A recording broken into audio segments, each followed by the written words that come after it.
You see, Manipur is a small state of having around 3 million people only, 30 lakhs, But the drug users numbers of youth is increasing day by day, around 1.5 lakhs. So the government has launched the war on drugs in the year 2019. Since then, we have eradicated many poppy plantations, we have arrested many drug smugglers, we have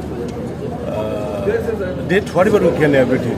But that is today my appeal to all the honorable judges and learned advocates that to keep vigils whenever and wherever any drug-related case comes, to seriously deal with it and to help the ongoing war on drugs of this government. That was my appeal, so that Manipur as a gateway, we are also protecting and preventing the youths of the mainland India. Just as a gate, we are blocking here all the drug smuggling from the Golden Triangles, Myanmar, Thailand. So Manipur is taking and playing a big role in preventing drugs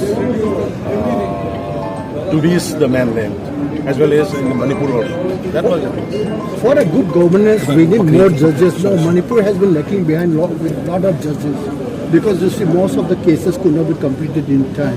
So, do you think in the future course of the to recruit more judges for the courts? We have filled up many vacant posts in the judiciary area. We never denied. We are having shortage of fund. We know even then in the judiciary side, we are making a fill up, and we will make it more fill up. Okay. Sir, one thing, sir. Please. Local prefabricated houses, sir. People are reluctant to move towards the fabricated houses. What would you like to say on this? Small and they don't want to stick to the country. So actually, this is a temporary. It is not permanent. So I will meet them with them, and I will convince them. This is a